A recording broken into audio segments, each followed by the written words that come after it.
Fulham next up, which is away, an interesting game, 2:00 Sunday. And I suppose the first bit I wanted to ask is natural injuries, because we'd hoped Bradley would be back, but it looks like he didn't pass whatever test, and Alisson definitely didn't pass the concussion test. I mean, it does. I thought about Alisson the other night, because I know people said, "Oh, it's 10 days," but it was 12 days since he had his concussion. So, is there any long-term worry there or concern, do you think, or just playing it safe?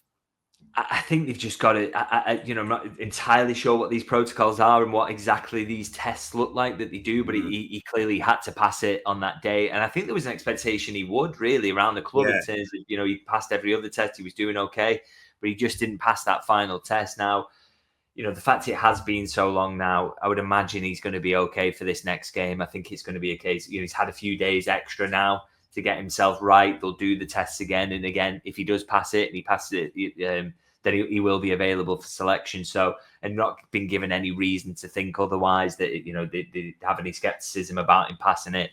This is just the protocols that they've got to follow. So I think he should be okay. Yeah, hopefully no long-term worries with that one. Fingers crossed. And Conor Bradley, because in honest lot, he did his press conference early, it felt, on Thursday. I don't know if he jumped that up at all of a sudden, but said that unfortunately Trent and Joe Gomez are going to be out for a few weeks, which kind of has to feel, well, the season's only got a few weeks left, to be honest, maybe the way he phrased it. So that was one I want to check with you. But also the way he talked about Conor Bradley, it almost sounded like he literally just missed out against Everton. So surprised if he's not in the squad for Sunday. Is that fair? Yeah, I mean, I was surprised he kind of gave him a chance for Everton the way he spoke about him in the pre-match press conference for that one. So he was clearly quite close. I guess they just want to err on the side of caution, don't they, with a muscle issue? The fact he's had back-to-back muscle issues as well. It just makes sense, doesn't it, to kind of be cautious on that. So I've got every hope that he'll be part of the squad at Fulham, which is obviously good news. Obviously, the decision then is he ready to start? And if not, do you just go Curtis Jones again there when he did a really, really good job in the derby? So, but yeah, I would expect him to be back in the squad. I'd expect both to be back in the squad, really. And of course, yeah, with Joe Gomez and Trent, disappointing news on those two. But I guess we didn't expect them back anytime soon yet, really. So, yeah, the situation, and at least having one orthodox right back will be a boost. Yeah, absolutely. Yeah, the more of natural people in natural positions, the better. And I suppose it links to the next question I wanted to ask, because Herman Bish just put on there, once we win our next 4 games and confirm the EPL title, that'll give Slot the chance to other players, Chiesa, Elliott and Endo, to come in. I mean, it might be this simple.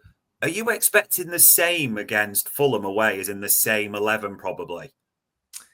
Yeah, I wouldn't be surprised at all. I mean, obviously Alisson will come back in if he's okay and he passes that test, so that will be an obvious change that he'll make there. But I do think I probably will go with the same 11, just because this is the 11 that's working for him at the moment. They're winning games, and it's not a time to kind of experiment, is it? I mean, we spoke about Chiesa on the last pod and kind of said, we'd love to see more of him. I'd love to see him in that central role, but I don't think he's going to be starting the derby there, because it's just not a game where you mess about, is it? I mean, if you try that and it doesn't work, then everyone's going to be asking the question. I know there's a bit of kind of fuss about Jota being in and Diaz being in because of their recent form or whatever, but I totally get why he's not in the mood to kind of change things up. And it's a good point, really. Will we see a little bit more experimentation between the end, when they wrap it up and the end of the season, just to does Chiesa have any chance whatsoever of salvaging his Liverpool career, or is it just a case of he will be sold when the summer comes around? I think we'll learn a lot once the title gets wrapped up, but I think before then, it's going to be settled 11 and just try and get it won as quickly as possible, really.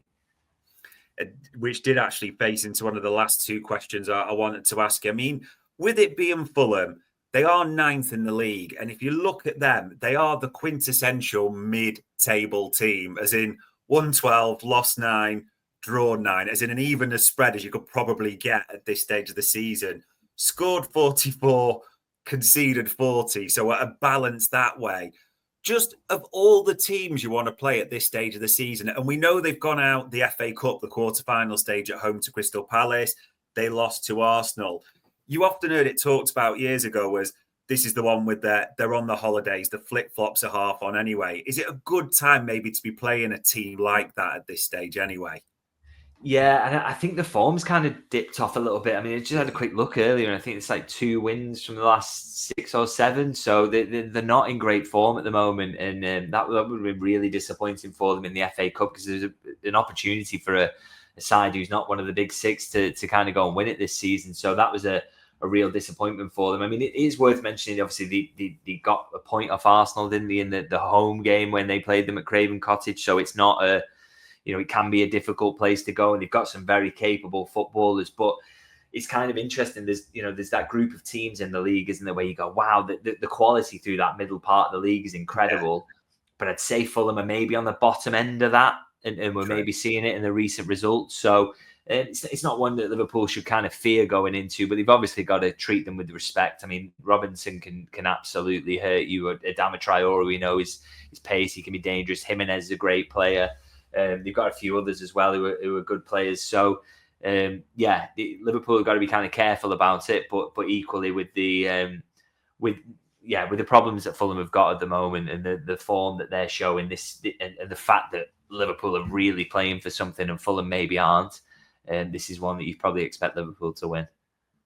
Yeah, fingers crossed. The quicker this gets wrapped up, probably the better for everyone. And the final question I wanted to ask you, because you've kind of steered into this a little bit earlier, but I think it is important to ask, is there anything in terms of squad shaping, is the way I'm going to phrase it, you think is still to be established in these last 8 games? As in, people are asking naturally, will Chiesa, Elliott, Endo, those types of names get a run? And that's possible, but I suppose ultimately is, past the summer, does Arne Slot still see them in the plans? And even like if Connor Bradley comes in, is it a chance to really say he is first choice for next season with what we expect is going to happen? Or is that just going to automatically be there?